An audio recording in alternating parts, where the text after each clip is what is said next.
welcome back to the AM Club Radio on MX24. If you're just joining in, you made the right choice. My name is Mary. I'm Uduak Mentai. We're going to have a fantastic morning. Guys, I told you about her. We have been promoting this, and it's time for us to get into that conversation. If you're just joining in again, you made the right choice. We are about to get into that. Now, let me introduce her to you. There are many who probably think that, there's just one side of her that you know, and so that's just it. I'm going to read, this is the first time I'm ever doing this. Trust me, this is the first time I'm doing this. I'm going to read her bio to you. First time I'm doing this on air. So Kimoprah is a Nigerian media personality and entrepreneur redefining modern African lifestyle through a seamless blend of travel, beauty, and culture. Now, with a growing international presence, she has built a brand rooted in storytelling, which is my favorite part about her. Premium experiences and authentic audience connection spanning television, digital media, and global brand collaborations. Known for her refined aesthetic,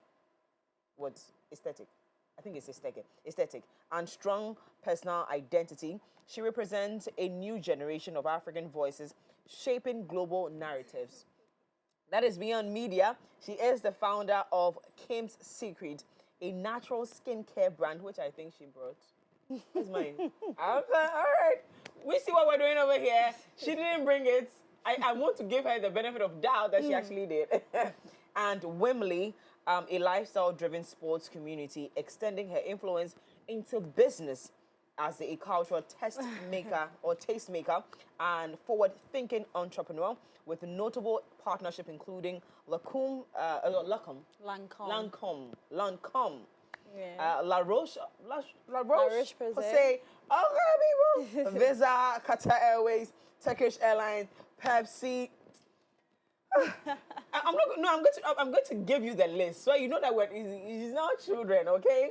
Pepsi, Schweppes, Lipton Ice Tea, Remy Martin, Smirnoff, Ice, Cadbury, Techno, Infinix, Netflix, guys, Amazon Prime, Swarovski, and almighty Samsung. Ladies and gentlemen, with a standing ovation and a clap and a rolling on the floor, Kimoprah! My love. And you Wow. keep looking simple, beautiful, and very graceful. How Thank are you. you? I'm fine, thank you. Wow, that's a That's it. that's the longest quite- introduction I've had. Yeah? Yes. It's the longest I have done on this platform. Oh, So usually I'll summarize honored, it I'm and not honored. read. Because again, it takes a bit of time. I'm doing this because I want you to understand that this is very important, a conversation to me. So thank you for coming. I appreciate it. Thanks for having me. How long have you been in Ghana? I just got in yesterday. No way. Yeah. So this is your first interview? This is my first stop, yes. Am I not blessed? But is this your first time in Ghana? No, not at all. Oh, so you've been coming to Ghana? Yes, What's I the have. connection? I mean, Nigerians are everywhere, so I've had a couple of friends here. And aside here, the scenery is also amazing. So Ghana is always a good time. It's a good time here. Yes. Awesome. Let's backtrack a little and then refresh the memories of some Ghanaians who were in love with you. When I posted the flyer, I said, no way. Oh my God. And they started giving me a history about you and in the BB Niger house. Oh my God. The Pepe Dem time and the All Stars reunion, I believe. The reunion. Or All Stars. All Stars. All Stars Yes. season. What they loved about you. I would, chance on a few videos. I look at my eyes. They don't watch me. But I mean, I chanced on a lot of things about you, and I was like, this is interesting. For someone as calm and graceful as you are, I mean, BB Nigeria wouldn't have been the thought. Yes. But then again, yes. you went there and did your bit. Tell me what the Yes. thinking was going into the house. Did at any point, and again, I'm asking 3 questions in one. The third one will be that at any point in the house, did you feel like the house was getting you out of character? First things first, Yes. going to Big Brother Ninja was a decision my team made. I was sort of new in Lagos. I'd done 1 year plus in Lagos. I was working for a TV channel as of that time, Spice TV. And we have been doing our bits here and there, and we just needed a platform that could sort of introduced me to society. It was like a Bridgerton Yeah. moment for me. Yeah. It was like my coming out moment here in the industry. And we decided to try out for the auditions, and I wasn't picked. I was a callback. I wasn't picked the day of the audition. Yes, but they took down my details, and the next morning they just called me and like, I'm supposed to be at the audition ground. I'm telling you, I took a bike because I was very late. Yeah. I took a bike from the island to the mainland just to get that And I know yes. that distance. Yes, just to get that yes. That's how, important it was for me. That's how serious I take myself and my career. And yeah, everyone knows my time in the house then was short-lived. I was Yes. there for just approximately 14 days. Yes. And for many, that's not enough time. Yeah, because I was wondering if that, for you, if that did anything to you as a person, not even as a brand, but as a person, did it bother you at all? It did, but because I'm someone that comes from a pageant background, I'm used to the competitions and not probably taking home the crown, but just using the platform however you can. So to me, that was like, I took it like a pageant I had gone to. Okay, I didn't win, but I have to make use of this platform. And I know that I barely had 10 months to do that. So I went crazy. I could post like 5 times in a day back then. The same outfit, but different pose. Yes, no. Yeah. I had a mission. I was like, I had to be, especially before the show was over, I gave myself, what would I say, a goal. Going into the house, I already had amassed a sort of following before going into the house. So my goal was to be at least the top 5 most followed housemates of my season as of then. And for everybody that kept coming out of the house, my goal was, I need to pass this person's followed. I need to pass this person. I just need to keep growing, because if I don't do that, the noise will overshadow my brand. So yeah, I can be very relentless, I have to be honest. I can tell. I can tell. And when someone is graceful but is resilient and very forceful, you can tell from their works. If not from their personality, you can tell from their works. Then you came back for the All-Star. Yes. All-Stars. How did that play out? Again, was that a callback? Because you left early. Yes. How you participate in the All-Star? Yes, they actually wanted me to be on the show as a participant. Okay. But because of how the first time went, I felt like there was a side of me that the media had seen that, the camera isn't on you 24/7. So it's only the narration that is being told that the viewers see. And there was a certain narration around me. And I'm a very competitive person. So mentally, if I know I'm in a competition, I'm brutal. Like, I'm not thinking about anything. I'm trying to just, get ahead. And from a pageant background, I can understand how. Exactly. Yeah.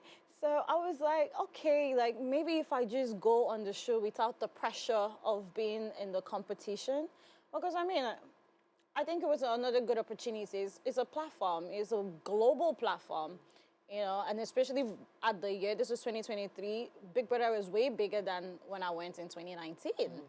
So I was like, okay, this might not, let's see. Let's let the viewers see who I am. Let's see if they can see a different side of Kim. Yeah. So I went without, being a participant, just so I could just be free and just be my. Explain how that is.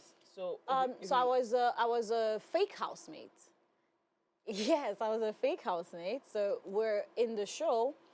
The participants don't know that we're fake housemates, but we can't win the prize money. We can only win, like, if you win tasks, the monies that come with that, you can get that. But if you stay till the end of the show, whatever you win is not real. Yes. It's not for you. It's not, yes, exactly. Whoever created that Big Brother show must have a big brain. A fantastic one. A fantastic brain. Yes. That's like, come and make my show exciting. But you're not going to win. But that's you also leveraging on the platform. On the platform, yes. To build yours. Exactly. That's genius. Yeah.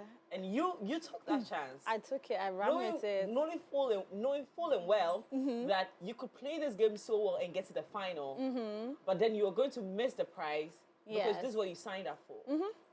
But you are determined to do anything. Yeah, Not anything, but to take that chance. Yeah, yeah. I think it's very important to take opportunities given to you. It might not be what you feel like you should be doing at the moment, but you never know how God works, you know? Sure. Just take that leap. You never know where it will take you. And I would say, like, that was it was one of my best decisions going back for the All-Stars. Yeah, and I was very satisfied with the outcome. I was very, very satisfied with how everything turned out. Yeah. What are you, a spiritual person or a religious person? What's the difference? Okay, the spiritual person is very, big on personal relationship with whoever they believe in, whether it's God or they're big on relationship, they're big on building, they're not with the aesthetics, they're not with the fuss on social media or anything. I want to break it down. Then there's a religious person who's big on church and all of that. So a spiritual person you will not typically see maybe at the shrine or the mosque or the church. You will not typically see them, but they have a connection. Spiritual. They understand what they have with I would say God. spiritual. You take spiritual. Yes. Very well. But you can be both too. So the both is when you're very connected with your God, but you also don't miss the meetings, the presence. Yes, that's why I said spiritual. I took my. You missed the other one, right? Yeah, we're busy. Both them busy, isn't it? Yeah, and then after that, the opportunities that we see are enormous over here. I mean, I'm reading I'm like, if I work with all these brands, this is how I'm going to work with them. Honestly, talk to me nicely. Talk to me nicely. Sometimes, like, when I have to, like, actually think back and say, oh, I've worked with this, like, I can't understand it, you know, especially doing it from a place from home. I didn't have to relocate. I didn't have to live in the States or in the UK. I've always, when I started, even before I went to the Big Brother house, I started as a travel and lifestyle influencer. Yes, but the trajectory changed after the house because obviously whatever opportunities you get, you take. So after like a year or two, I'm like, let me just like come back to like what I'm used to and what I know I can sustain, you know? And to have the brands like Visa, Qatar, Turkish Airlines, like all happening in 1 year. All in 1 year. I worked with Angola Airlines, which is TAG, all in 1 year. I traveled so, you know, when you pray for something and then it happens, I traveled so much, I couldn't even bear to sit at an airport. I was like, I said it. I'm like, no, I want to be home. I'm tired.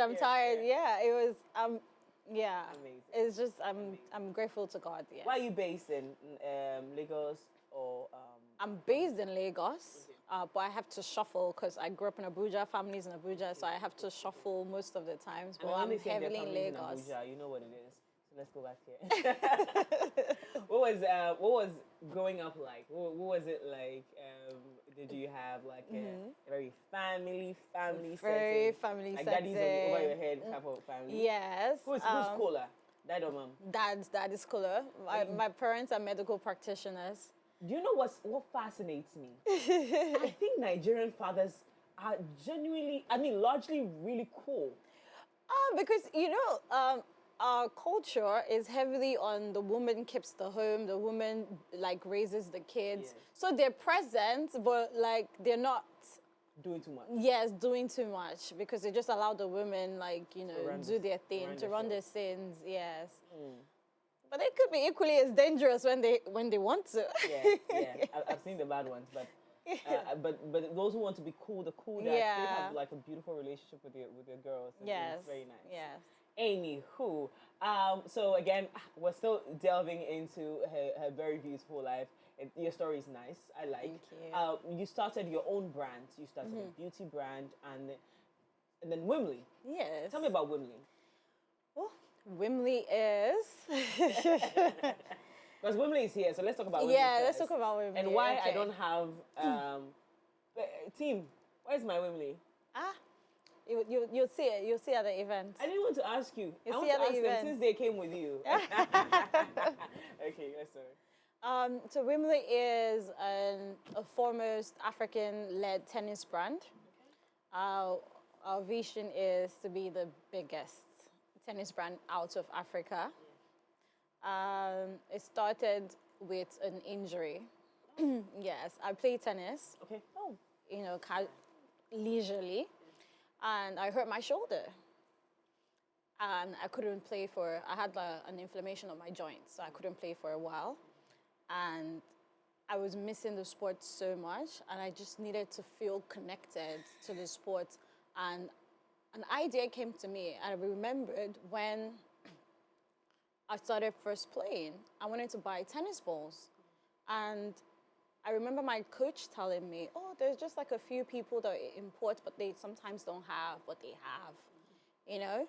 And I was like, I'm the kind of person that when I want to do my thing, I'm very particular about what I want. And I wanted pink balls. And I couldn't find pink balls in the whole of Nigeria. So I had to buy online from Amazon, and like shipping everything cost me like almost $250. I was so mad. I'm like, why is no one like doing this here? Yeah. Like, why do we have to spend so much money like bringing in balls? Like, custom fees are ridiculous, you know? And I was like, you know what? I asked my coach, I'm like, do you think it would be a great idea to start, you know, my own tennis brand? Bear in mind, I've been in retail back in the days, you know, so I've sold clothes. I had a brand called Kimoprah's Closet. Okay. And even when I started playing tennis, like I had that, I want to do like a tennis, but I didn't want to do it like how, as an athleisure brand. Yeah. You know, I didn't want to do that. So when that idea came to me, I was like, you know what? Let me focus on the accessories for tennis. So we started working on it. It took us 6 months to actually, you know, get the perfect weight, you know, pressure, and all of that, the mechanics of the balls. Obviously, there are competitions in the markets. We have the legendary brands, and then we had like some upcoming brands in society, the likes of like, there's a particular one called Kazu. So we used that as our study guide to make sure our balls were better. Yeah. Because most people that can't afford the legendary brands, they buy that one. Yeah. So so we're meant to come in between. The plan is, let's get our balls so that it can be in between. Yeah. So instead of buying Kazo, you buy ours, right? So once we launched as the team was brunch on the court. It's never been done before in Africa, you know, and it was the hardest thing ever. If you're a tennis player, you know how important the facilities take their tennis courts. You cannot carry chairs and tables on a court. I went to almost all the courts on the island, and every time I had a no, and I kept going until I got my yes. And it was such a great way of introducing the brand in our society, because it piques everyone's interest. Like, what are you doing? Even the aesthetics of the brand, like especially our big ball, the big tennis ball that we have, because we have a big inflatable ball that has our name on it. And everyone was just like, where did you get this idea? And I'm like, oh, honestly. Is this joy, exhaustion, or just completely overwhelmed in a good way? I think God is just good, because for something that started as just balls, for some reason in conversations, from balls it became grips, from grips it became wristbands, from wristbands the socks, from socks it became clothes, and it just progressed into a full line, a full outfit of tennis products. To find out that there was this, you know, this untapped market that no one even knew about. I tell you what, and I'm going to tell you that you're too brilliant when I say this, because I think this will be 2 months ago. Momsen, I told you guys I was going to play tennis, right? So I said I was going to play tennis. I play golf, and I said, listen, I'm not doing this with the old men again. I'm going to play tennis because I wanted something new. I'm Gemini. I get bored easily. So I want to find something else to be Gemini too. Yeah, she is. No, I'm sad. Yes, okay, yes. Okay. So I get bored easily, so I need to find new things. So I said I was going to play tennis. Then one of my friends from school, she plays tennis. So I said, you know, babe, you're going to introduce me to your... She said, oh yeah, come. I said, what do we wear to... Because my golf outfit looks like something I can wear to play tennis, but it's not ideal. So if you can get me something, we went to all the shops. No. I'm telling you, and this is right here in Ghana. So the biggest will be Decathlon, and I went over to Decathlon, and I got the skirt only. Wow. So I had to pair it with one of my, was it one of those Zara bodycon tops to be able to go. And it worked.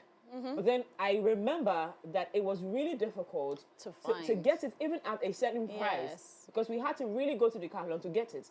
Every other person has something that looks like, it's not your ideal. And they'll tell you, oh, you can use to play golf and tennis. I said, no, I want a tennis outfit. One that says that speaks, because again, I need to properly psych myself that I'm doing this. It means that it's got to be right. You know, everything's got to be right. Let me feel baby girl on the court. So that I get excited to show up every single time. I'm the type of girl that buys a fancy Bible, because if it's not nice and colorful, I'm not going to read it. True. Do you get what I mean? I get that. So I'm trying to, and I couldn't find one. Wow. I genuinely couldn't find one until we went there, and that one wasn't even a complete piece. Yes. Or a complete set. And so it makes sense. It really, really makes sense. It really does make sense. Now back into the very first brand as well. Kim's Secret. That's my baby. Yeah, I can tell. Kim's Secret is my baby. When I went to the house in 2019, there was a lot of conversation. I'm someone that has been through, products that have damaged my skin. Oh. Yes. All them products back in the days that they called toning. Yeah, the toning. Yes, but they had bleaching agents in them. We thought, toning for our melanin is just going to clean it up. And after some time, you just see that your color is changing. You're under the sun, you're having sunburn. Like, what's happening, So I went through all of that. But luckily for me, as someone that grew up in the North, I just went back to natural spas over there. So we have the northern local spas where they do like the dilkas and things, so it's like, for lack of better words, like they use like back of potato peels, egg, turmeric. These are kind of scrubs that they, very natural, right? And that helped my skin. It healed me, brought me back, to the right tone and just very healthy looking. And I did that like maybe 2-3 times a month. So going on the show, like there was a whole lot of conversation when I came out. Oh, her skin, like how did you get this? How do you do this? And I don't know when last I touched the bleaching agent on my body, So I went back home and I decided that, maybe people need to know how, to maintain their skin, because we all know that bleaching is like has been a more larger conversation that it should be here in Africa. I was introduced to a manufacturer locally in Lagos. A mutual friend introduced us, and we decided to start the brand. So the brand started out just like how, we have Beyonce and Adidas, and the partnerships. That's how it started. Okay. So I was just the face of the brand, and I had to go back because I needed it to speak for who I am and and what I am. I had to go back home, get the ingredients right, speak to them to help me like formulate a good product formula for the product. So getting back, we did all of that, and then we started. The first products were not really ideal as to how I wanted it, because we heavily were using like turmeric. We had like a turmeric thing in it, and we noticed that sometimes it would stain the towels, sometimes it would stain the outfits. So we had to remove that completely from the product and just focus on taking advantage of, because the products are shea butter based. Okay. The body butter, the body oil, the body scrub, all made from shea butter. Oh, okay. Yes. Okay. So we had to make use of shea butter and say, okay, this is already good enough. Queen in Ghana? I will eventually. We're online friends, but we haven't met. I'm really looking forward to meeting her. Yes, she's such an inspiration in the field. Yeah. So I said, let's make use of what we already have. So we locked in, and we just, like the body butter now, like we eliminated our own body butter. Like the smell is completely eliminated, because most people have issues with that back home. As to, the smell is this, I'm not comfortable. We eliminated it, and we've made it, we whipped it. It's so, like, it literally melts. I'm actually very upset I didn't bring it here.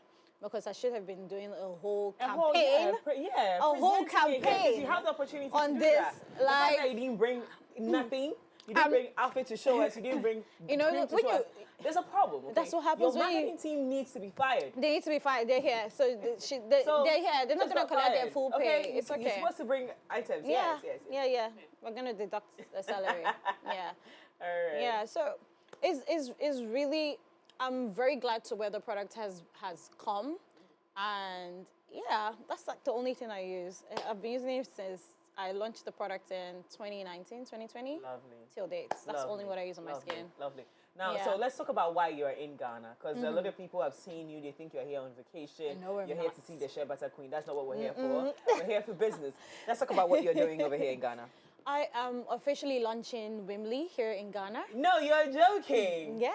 You didn't launch in Nigeria. We have. Okay, we so- did last year. Okay. Like I said, our vision is to be an African-led tennis brand. Absolutely. So, in as much as we want to do a lot of things at home, Yes. we also need to Next. connect to the outside market, our Absolutely. brothers and sisters, and say brilliant. we're here.